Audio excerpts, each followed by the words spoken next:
make plans and really sometimes I love my life as well, but that I kind of miss that. I miss being able to plan things ahead because you don't know what's going to be happening, you know. Yeah. But you know, do you think you would get bored with that though, knowing what was going to happen day in and day out, or not? No, I mean when I gave up, when I left my sisters and I gave up for like 2 years to be a stay-at-home mum, and I really, when I was with Shane, and I really enjoyed it, you know, and I didn't miss this side of the business at all. But I suppose in a way, I still had the nice side of the business because I'd still go to nice do's with Shane. It's just that the focus wasn't on me, so it was that was nice. But I liked the normality of that. I didn't mind being in the background, and I liked being a mum, you know, at home with the boys and being there for them all the time. So, yeah, I think I like it, but it's just when you say average, you know, average is like saying nice. It's that word, isn't it? It almost makes you feel... It doesn't sound complimentary. It doesn't sound complimentary. It sounds boring, doesn't it? It's like when someone ordinary, goes, average you're really boring. nice, and you think... And it's not necessarily. Nice? Yeah, I mean, we have a different job, but I don't think any of us lead extraordinary lives, but maybe compared to some people, we do.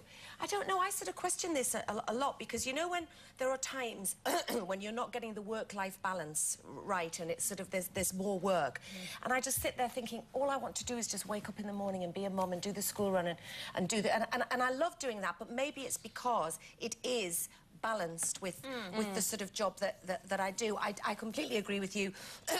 when you can't long term. I don't know, because sometimes I think if I won the lottery, would I give up work? And sometimes I really genuinely think that I would. But even from when I was small, although I never had any aspirations to be an actress, I'm talking about when I was 8 or 9, I didn't know what I wanted to do. And we certainly didn't have remotely a show business life like Colleen.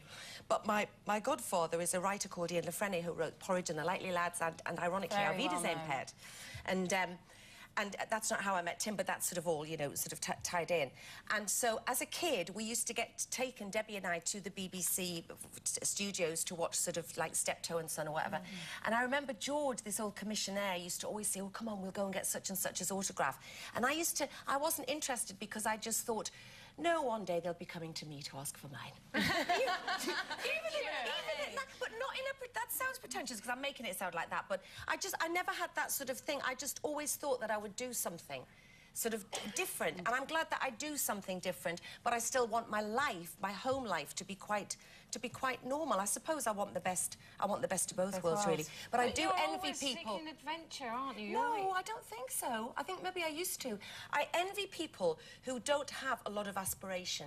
You know, people who different. But don't you think, like when we were a bit younger, and perhaps our parents' generation, the aspiration was, you know, to have your own home, and if you could have one car and one holiday a year and healthy kids and a steady job, people aspired to that, and that was you know, if you achieved that, people were content with their lot.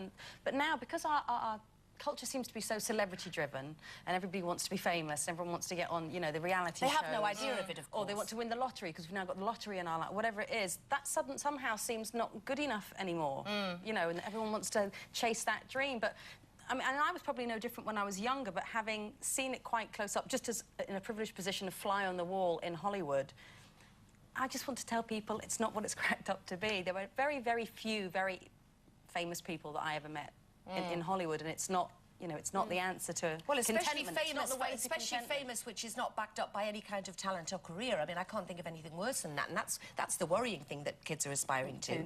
Famous for the sake of being famous. You do sort of look at hugely rich and famous people and think they're probably not that happy.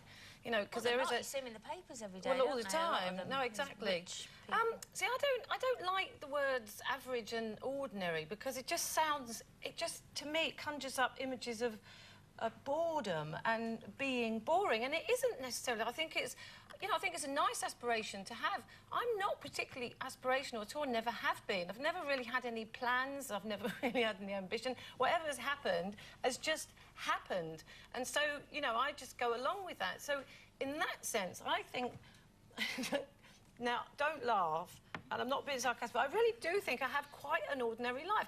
OK, yes, I do go to Bangkok for the weekend, but that's just because I can. You know, that's not ordinary, though. No, it's not. Yeah, but I don't...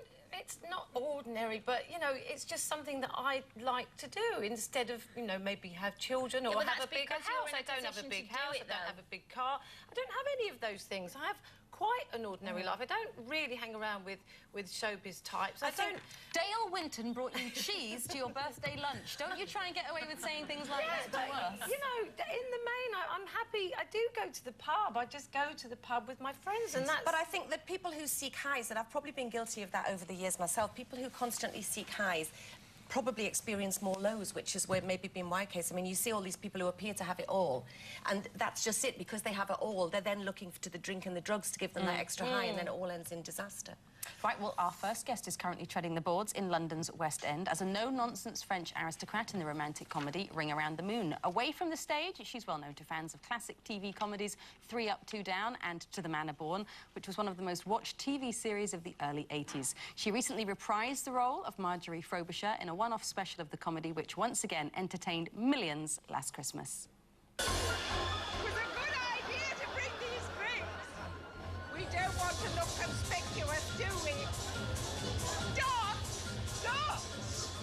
There are limits. I think I've seen enough bare midriffs for one night. Let's go. Oh, that's better. Except it's given me an awful headache. Hold this, would you? What are you looking for? Paracetamol. Oh. I've got a headache too. Yes, of course. Water.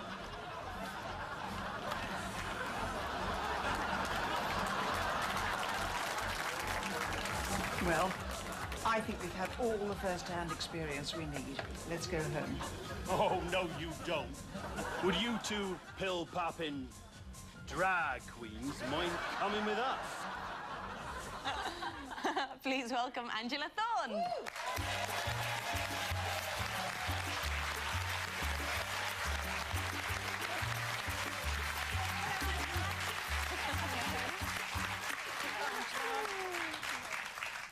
That looked such great fun to do. Was it? Did it all come flooding back after all those years apart to go and do that sort of one-off special? I didn't think it would, but it did. Because you had to be talked into it quite a lot, didn't you? I did. Because Why, though? Well, I was worried that they wouldn't get the scripts, you know, the same.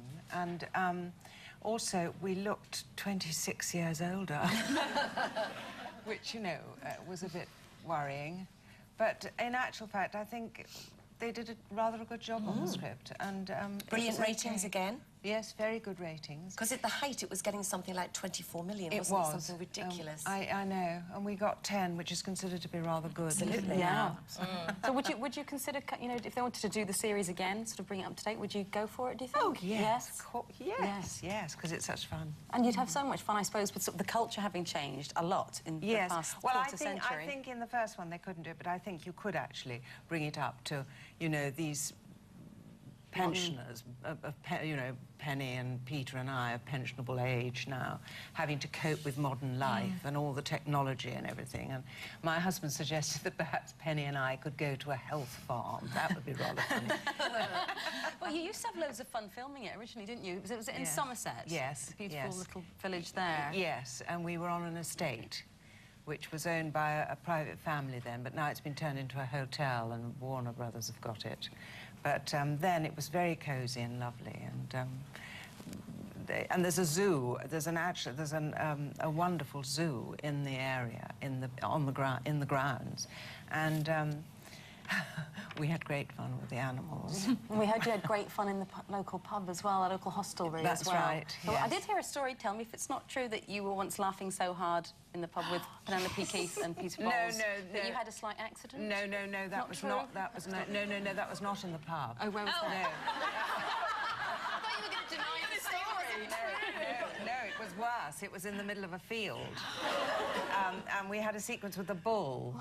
Oh, yes. And we had to do this over and over again, and the bull was sort of standing there. It was a perfectly passive bull, but we had to pretend that it wasn't. And we had to run, picking up all our picnic things, and climb over a 5-bar gate. And I'm afraid after the fourth go on this, I just couldn't contain myself any longer. I was laughing so much, and so was Penny, that by the time I got over the gate, I'm afraid I had to go and be chained.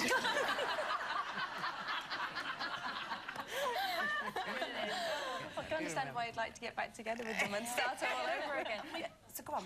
No, I was just going. We were talking about travelling around the country, and obviously you filmed in Somerset for that, but you must have toured a lot in theatre productions.